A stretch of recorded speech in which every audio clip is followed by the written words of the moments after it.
जय श्री राम। 75वां सर्ग। राजा दशरथ की बात अनसुनी करके परशुराम का श्री राम को वैष्णव धनुष पर बाढ़ चढ़ाने के लिए ललकारना।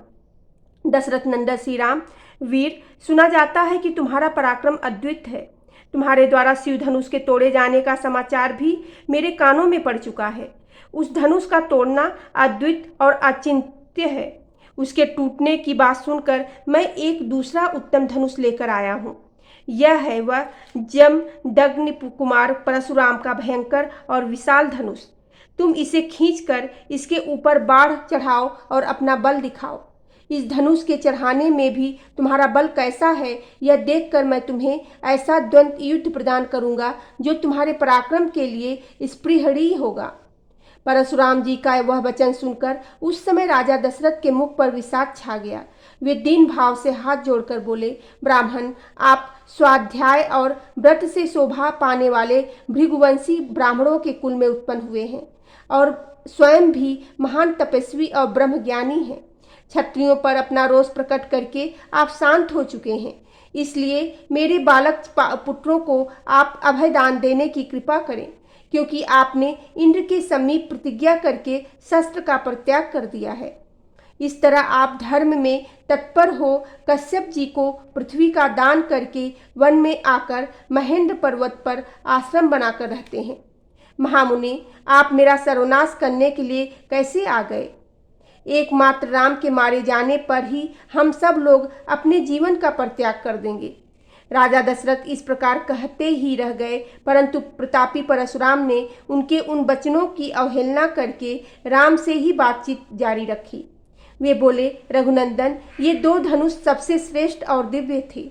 सारा संसार इन्हें सम्मान की दृष्टि से देखता था। साक्षात विश्वकर्मा ने इन्हें बनाया था। ये बड़े प्रबल और दृढ़ थे।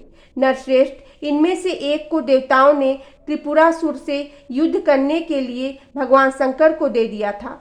कुकुट नंदन, जिससे त्रिपुरा का नाश हुआ था, वह वही धनुष था जिसे तुमने तोड़ डाला है। और दूसरा दुर्धर्ष धनुष यह है जो मेरे हाथ में है। इसे श्रेष्ठ देवताओं ने भगवान विष्णु को दिया था। श्री राम शत्रु नगरी पर विजय पाने वाला यही वह वैष्णव धनुष है। कुकुट नंदन, यह भी शिवजी के धनुष के समान ही प्रबल है। उन दिनों समस्त देवताओं ने भगवान शिव और विष्णु के बलाबल की परीक्षा के लिए पितामह ब्रह्मा जी से पूछा था कि इन दोनों देवताओं में कौन अधिक बलशाली है। देवताओं के इस अभिप्राय को जानकर सत्यवादियों में ज्येष्ठ पितामह ब्रह्मा जी ने उन दोनों देवताओं में विरोध उत्पन्न कर दिया। विरोध पैदा होने पर एक दूसरे को जीतने की इच्छा वाले शिव और विष्णु में बड़ा भारी युद्ध हुआ जो रोंगटे खड़े कर देने वाला था। उस समय भगवान विष्णु ने हुंकार मात्र से शिवजी के भयंकर बलशाली धनुष को शिथिल तथा त्रिनेत्रधारी महादेव जी को भी स्तंभित कर दिया।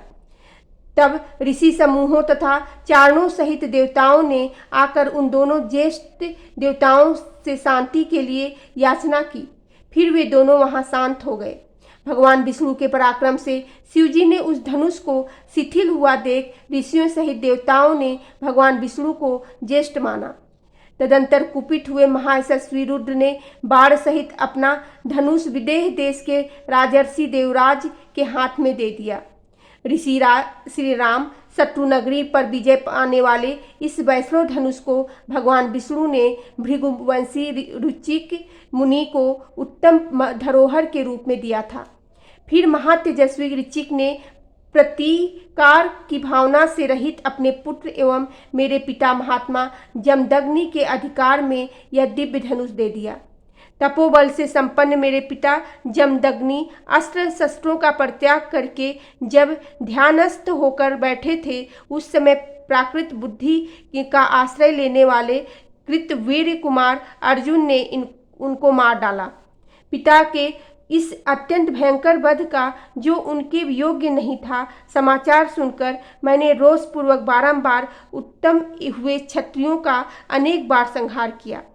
श्री राम, फिर सारी पृथ्वी पर अधिकार करके मैंने एक यज्ञ किया और उस यज्ञ के समाप्त होने पर पूरी कर्मा महात्मा कश्यप को दक्षिणा रूप से यह सारी पृथ्वी दे डाली। पृथ्वी का दान करके मैं महेंद्र पर्वत पर रहने लगा और वहाँ तपस्या करके तपोबल से संपन्न हुआ। वहाँ से शिवजी के धनुष तोड़े जाने का समाचार सुनकर मैं शीघ्रतापूर्वक यहाँ आया हूँ। श्री राम, इस प्रकार यह महान वैष्णव धनुष मेरे पितामहों के अधिकार में रहता चला आया था। अब तुम क्षत्रिय धर्म को सामने रखकर यह उत्तम धनुष हाथ में लो और इस ज्येष्ठ धनुष पर एक ऐसा बाण चढ़ाओ जो शत्रु नगरी पर विजय पाने में समर्थ हो। यदि तुम ऐसा कर सके तो मैं तुम्हें द्वंद्व युद्ध का अवसर दूंगा। बोलो सियावर रामचंद्र की जय, पवन सुत हनुमान की जय।